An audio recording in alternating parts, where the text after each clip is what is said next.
From historic Seminary Ridge in Gettysburg, Pennsylvania, this is the Seminary Explores.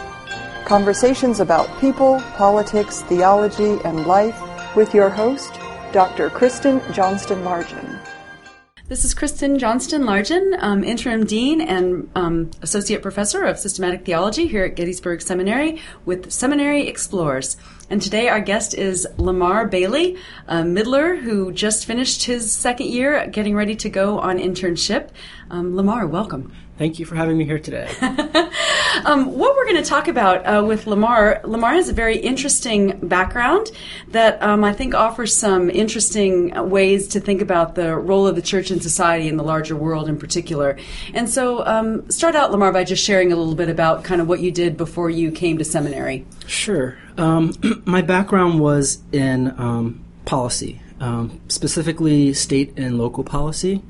I started out at the National Conference of State Legislatures, focusing on education policy, and mostly policy that focused on folks who were disadvantaged or kids of color. And then I moved into the federal policy here, or down in Washington, D.C. A couple years ago, which turned out to be more of a faith-based policy, working with other Christian organizations, mostly ecumenical organizations, around issues of justice and peace. Yeah. And that was with the American Friends Service Committee. And I've been in policy, I guess, for about 8 years or so. It was in total. Well, I think for me, what I think is so interesting, I mean, and I'm sure you've had this experience too, I think there are a lot of people in the churches who really don't like the thought of the church sort of even dipping its toe in anything that seems overtly political, because I think people have this assumption that, well, to do that means that you're either choosing sides, right? Well, that you're promoting a Democratic agenda or a Republican agenda, and how is the church supposed to navigate those waters without, getting sucked into kind of one political party or another? Have you had that experience, or how did you kind of think about that? That is definitely true. The church is made up of, obviously, a lot of individuals who have a lot of different individual ideas and belief systems, and they all bring those beliefs with them. So that makes it kind of complicated that, there could be folks on one side of the issue and folks on the other side of the issue. I think what we would try to work into people's minds is the idea is that no matter what side of the issue you're on, that policies are made, and because of those policies, people suffer. And the idea is that no matter what side you're on, as Christians, we feel that we need to relieve that suffering. So that's kind of one way we've talked about it with folks, because folks don't often see the results of policy. We hear a lot of talk and discussion around certain policies like housing. It might sound like a benign policy, but that policy would have a definite impact on the lives of definitely families or folks who are mentally ill. And often that part is not really talked about in the conversation. So when you lift up the fact that a certain policy is negatively affecting people, then folks in the church have a better understanding and more willing and able to get involved. Well, let's take a specific example and kind of talk about that a little bit. I mean, you mentioned housing. Is there a particular piece of legislation that you could point to where you could say, okay, here was something that was not a Democratic or Republican issue, but we were trying to lobby on behalf of or for this kind of position? Sure. I have to think about that for a second. Oh, sure. Well, while you're thinking, I think your point is really pertinent, and it reminds me of that kind of trite story about the whole babies in the stream thing, right? Where you sort of, they're babies in the water. The church says, we need to pull them out and get them out, which is great. But at what point are you going to ask, why are the babies in the water, and go upstream and see what's going on that's actually causing that to happen? Right. And for me, it feels like often when the churches think about their public role or their kind of social ministry role, it's sort of to serve a particular concrete need right here in the community, which is great. But then at what point do you step back and say, yes, but we need to ask, okay, we have a soup kitchen because they're homeless people. Why are there homeless people, right? Sure. Was that enough time? That was my stall for you. That works. Okay. There's not often a specific policy in mind that's going through, but often the policies that would come up as far as how much money to spend on cutting back federally supported housing programs. Programs like Section 8 would be one. And what is Section 8 is a housing program that provides assistance to low-income people who are homeless or experiencing homelessness, and it would help folks pay monthly rent. Okay, I see.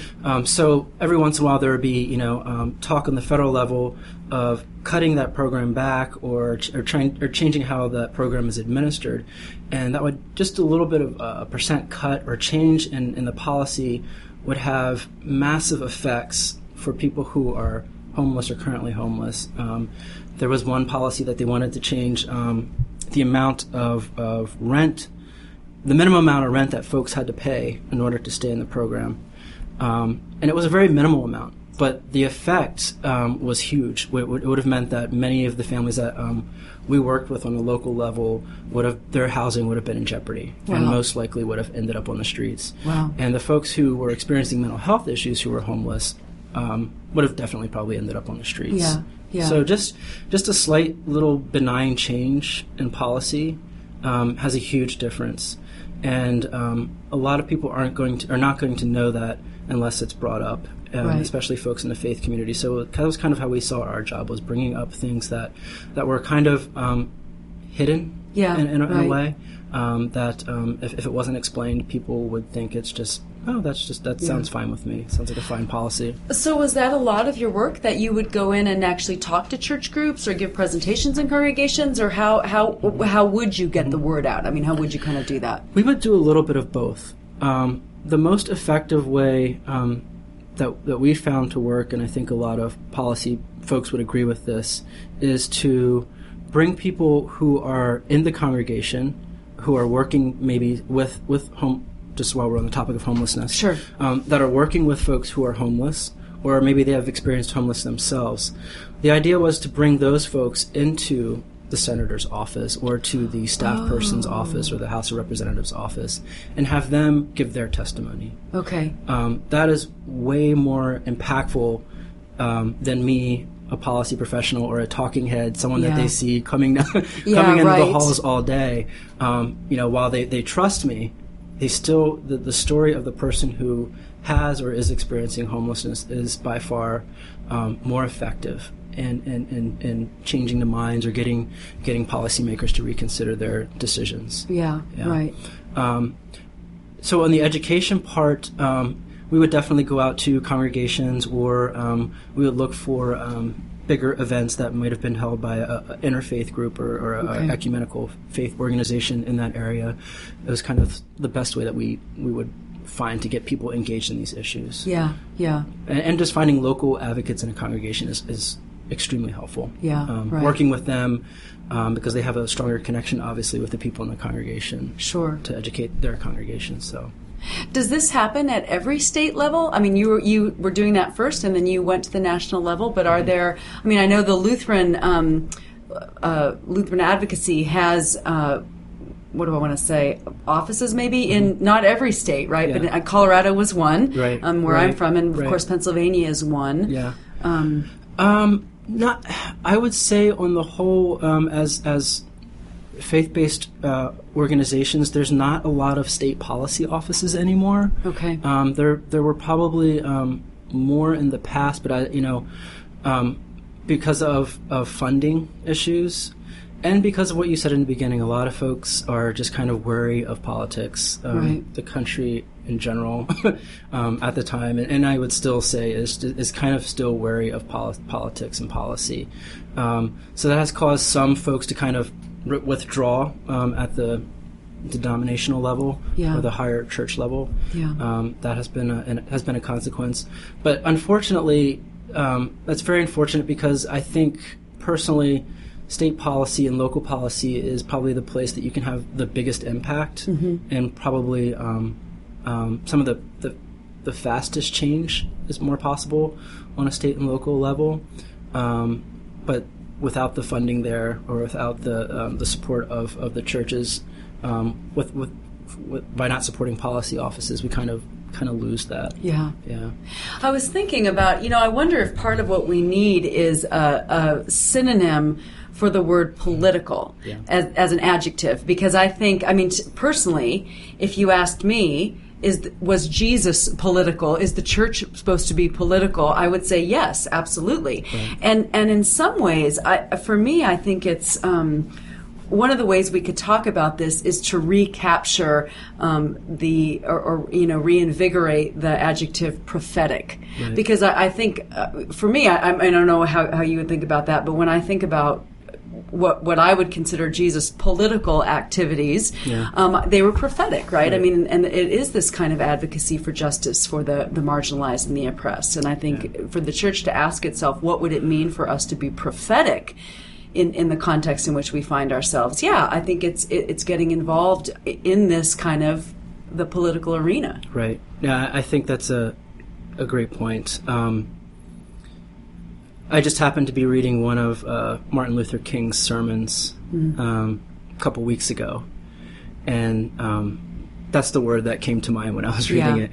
And it was I can't remember the specifics of the sermon right now, but it was a straightforward prophetic sermon talking about race in America, and talking about how that came to be through the political and policy process, but the overall tone of the sermon was definitely prophetic. Yeah. And I think that's something that would be great for us, to reclaim, right. And also to give folks in the pews or in the church a language that helps them to be prophetic, to help them talk about the issues that are in society in a frame that is more theologically and spiritually grounded, instead of terms that are often political or politicized. Yeah. So I think that's a great idea. Yeah. And I think also providing the space where people can, I don't know if this will make sense, but providing the space where people can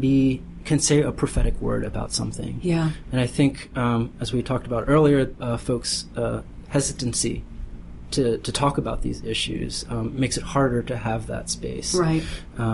And looking back at that Martin Luther King sermon and saying, wow, I don't know if we could say half the things he said in this sermon in the pulpits today. Yeah. Well, he was assassinated after all, exactly, right? Our MLK speaker in the spring said, let's not forget, we all love King now. Right. But he was assassinated for what he was saying. And so there's a cost to this for the church. And I think we have to face that also. For sure.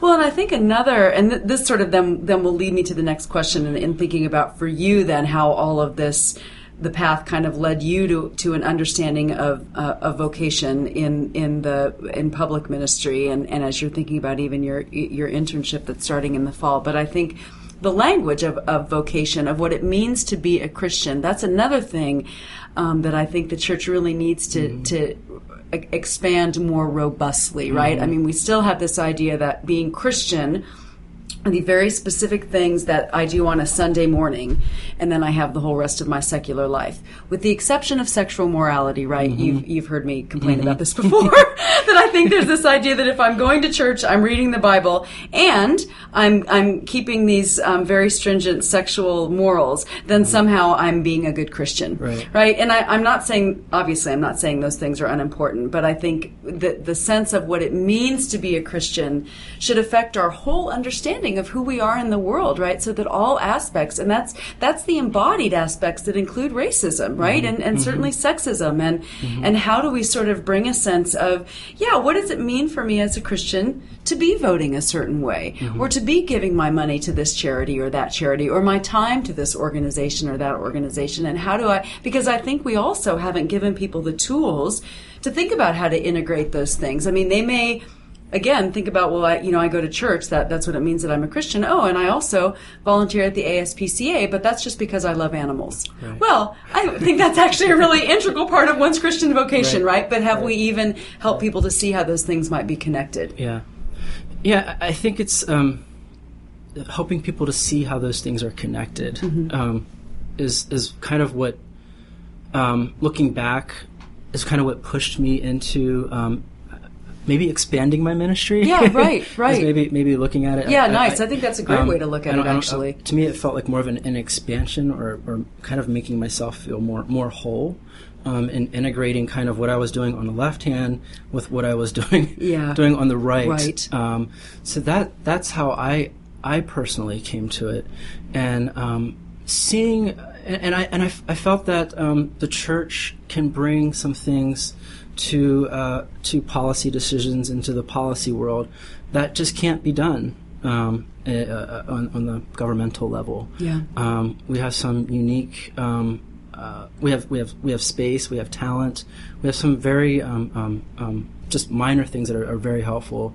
But of course, we have the motivation. We have the spiritual and the theological motivation that keeps people engaged in the issue. But we've got to get them engaged and kind of expand their thinking about. It's not just these four walls. That is church and ministry and kind of what you're saying, because I do this on Sunday, I'm okay. Yeah, right. But helping people make the connection between the two, and I always feel like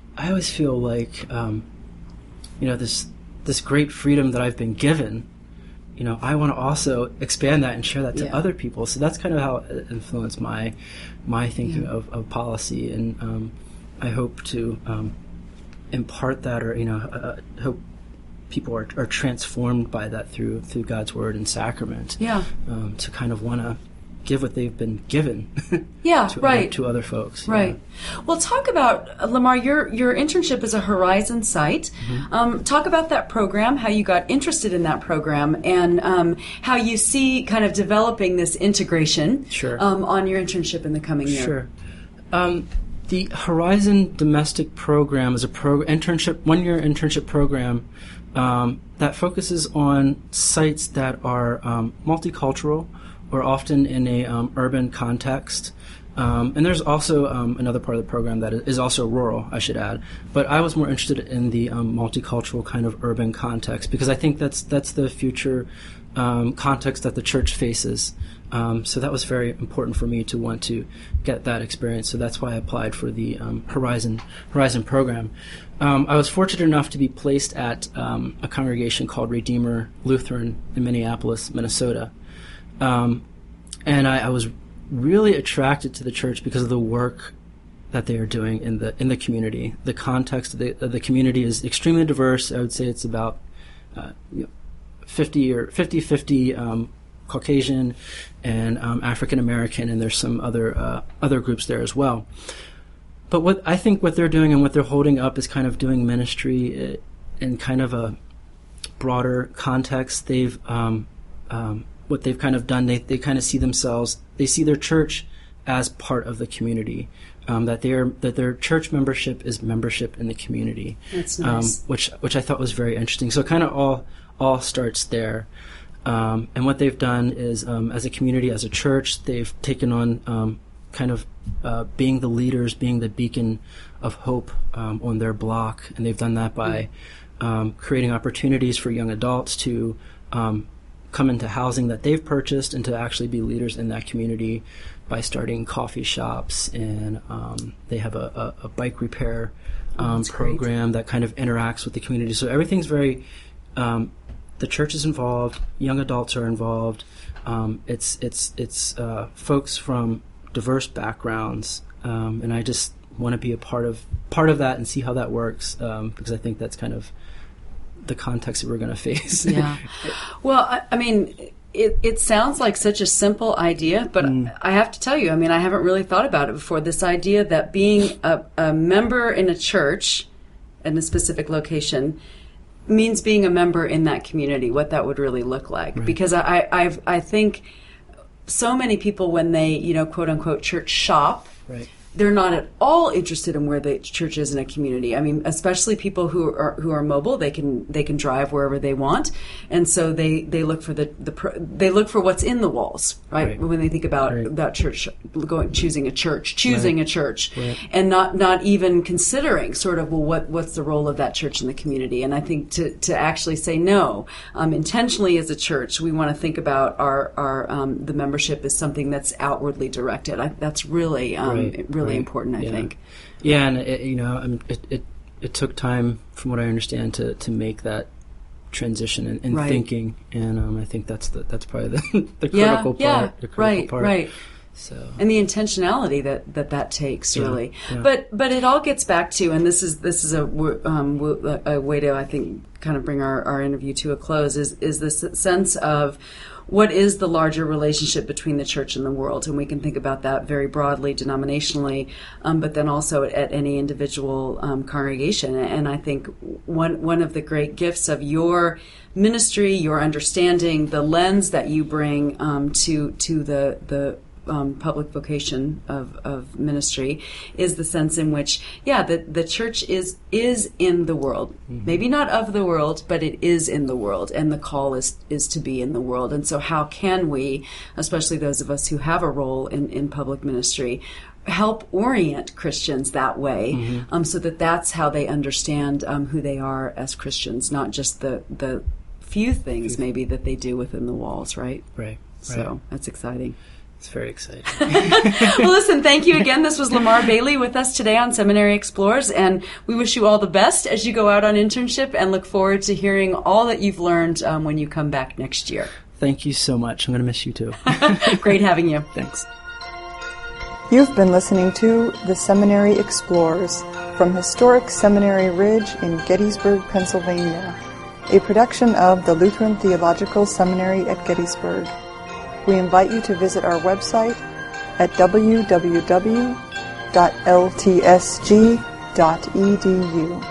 All opinions expressed on this program are those of the individual speakers and are not necessarily those of Gettysburg Seminary or the Evangelical Lutheran Church in America.